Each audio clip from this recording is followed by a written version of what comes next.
Hello. Welcome to tonight's bedtime story by Lucid Tales. I hope your day has been calm and sedate, but whether it has been peaceful cheer or haste and panic for you, it's time to relax now. Find somewhere comfortable, maybe your bed or a favorite armchair, and make sure you're ready for sleep. Gently rotate your wrists and ankles if you can, and feel the freedom in your joints, the little loosening that means it's time for bed. Tonight's story is The Man and His Shadow by Hans Christian Andersen. Once, not so very long ago, or possibly even today, there was a young writer. This young writer moved from a cold country to a hot one, for his fingers clutching the pen were assailed by chilblains. In this hot country, it was too warm by far to go out into the streets during the day, and everyone took a nap when the sun was at its peak. But come evening, the streets were filled with people, and the writer and his neighbours took to their balconies to enjoy the mild air and call jokes across to each other and see the goings-on below. Opposite the writer's home was a house that seemed to be empty, for he never saw anyone go in or out, but every evening the most beautiful music came from it, as though a nymph or nightingale were making her soul into melody. One night, long after most of the other folks of the town had retired to their beds, the writer sat still on his balcony, nursing a drink and gazing listlessly into the night air. His hands did not seem to know how to grip the pen without the cold to tighten them around it. His skin itched in the heat and from the insects that buzzed at dusk. He could not write any better here than he had at home, and it ate at his saddened heart. After a while, he realized that he could still hear that beautiful, unearthly music coming from the empty house across the road. And when he looked up, the light from his apartment threw his shadow onto the far balcony, where it stood alone and wavering in the flickering light. The man sighed. "I wish you could go inside for me," said the man, "and find out who is in there."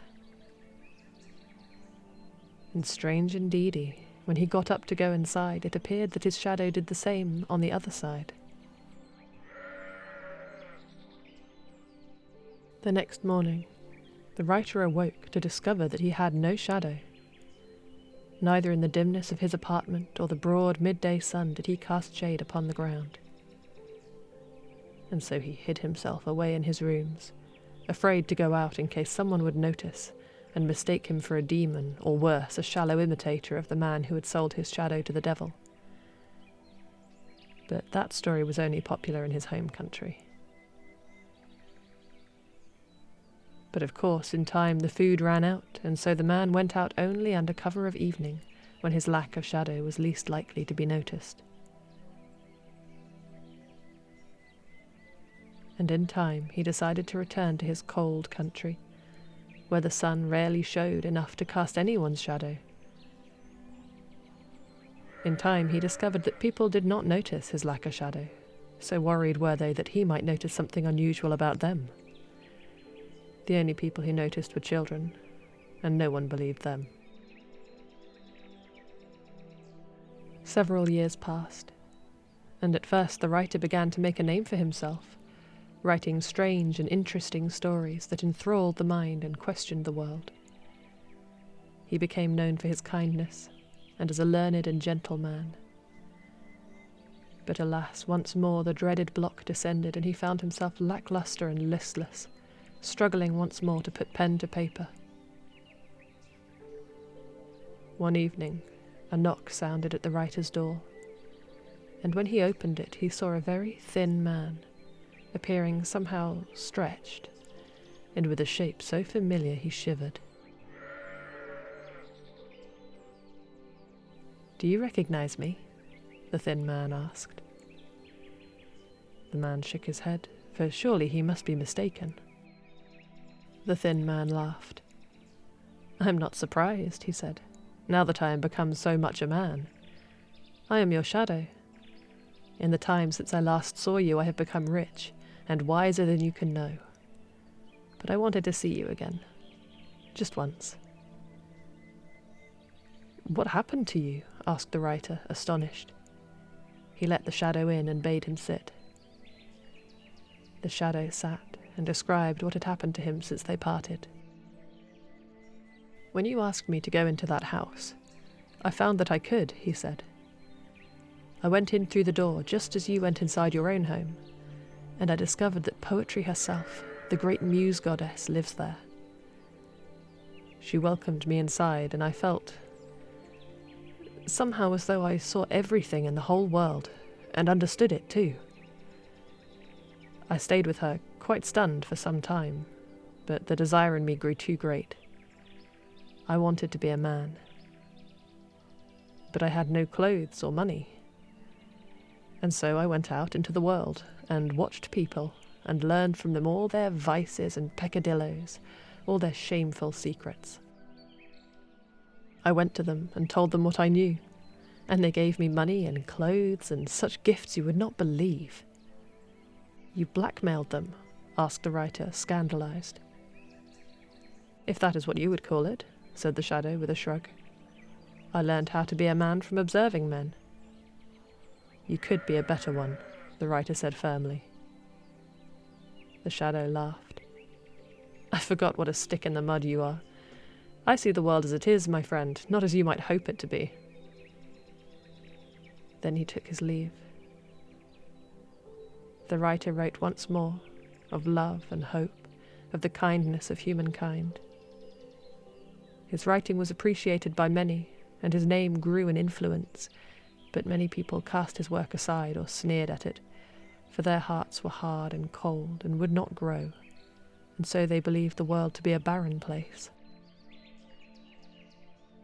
In time, the writer grew hopeless and despondent, but he did not stop writing, and his words fell on pained hearts and grew tender shoots. But the writer was ill, sick from sadness, and so when the shadow again knocked on his door, plumper and stronger, he let him in. "Things are going even better for me these days," said the shadow, tossing his fine coat into a chair. "I'm getting fat on it all. How are things with you?" The writer sighed. "I am sad and ill," he said. "I still write my books about beauty and goodness, truth and love, but few people want to read them. There are so many hard hearts in the world. There are so many hard hearts in the world." The shadow laughed. "What else did you expect? Humans are a festering mess at the best of times. Your daydreams are quaint, but they won't change that." The writer slumped in his chair, too tired from the whirling fury of the world and arguing with cold, hard hearts to put up a debate with yet another. "Look," said the shadow, "I know of a health spa, a place of hot springs and great healing. Why don't you come with me on a trip there? I'll pay for everything. The only catch is that you'll have to pretend to be my shadow." "Well, that's mad," said the writer. But had not his friends recently told him that he was a shadow of his former self? "Nonetheless," said the shadow, "that's the price." And so the shadow and his shadow set off on their journey to warmer, milder climes, and the writer stayed at the shadow's side the entire time, just as any good shadow would. At last they reached the health spa, and the two of them enjoyed the hot water and good care as much as any there. In the spa they met a princess, with sharp eyes and a keen mind, who laughed when she met the shadow. "I know why you are here," she said. "You cannot cast a shadow." "Nonsense," said the shadow. "This here is my shadow. I treat him so well with pleasant, nourishing food and fine clothes that he has become almost a man himself." And the princess went to talk to the shadow man, the writer, and enjoyed their discussions mightily. What a strange thing, that there should be a man so extraordinary that even his shadow was wise. She and the shadow spent much of their time at the spa together, as the writer looked on, sad and quiet. At last it was decided that the shadow and the princess would be married, and she whisked them both away to her own country. As preparations were made for the wedding, the shadow drew the writer aside and spoke with him. "I will give you all the money you could wish for, all of the fine clothes and jewels, even a coach of your very own, if you will promise to stay with me as my shadow always, and to never tell a soul that I once was yours." But the writer, horrified, recoiled from the shadow, this hard-hearted half-man who thought so cruelly of the world. "You're deluded," he said. "I will never agree to such a thing." But the shadow, crafty and cruel, ran straight to the princess, looking pale and shocked. "My shadow has gone mad," he cried. "He thinks he is a man and demands that I become his shadow. I must lock him away until he is clear-headed enough to reason with." The princess shook her head. "That does not sound like the kind of delusion a man, let alone a shadow with its thin mind, could recover from. He will always be questioning his place with you from now on. It would be better if he was never seen again." And so when the wedding took place, the shadow's shadow was nowhere to be seen, and indeed no one ever saw or heard from him again. In time, of course, as hard hearts will, the shadow himself began to fester and rot, and when he became king he ruled with an iron and cruel fist, for he had learned only vice and doubt and cunning, and never the kindness of his master. In time the writer's words resurfaced, and he was hailed as a great mind, a guiding light for poor hearts.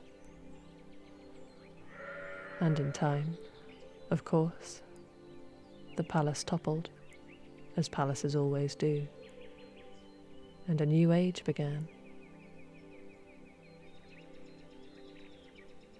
Good night.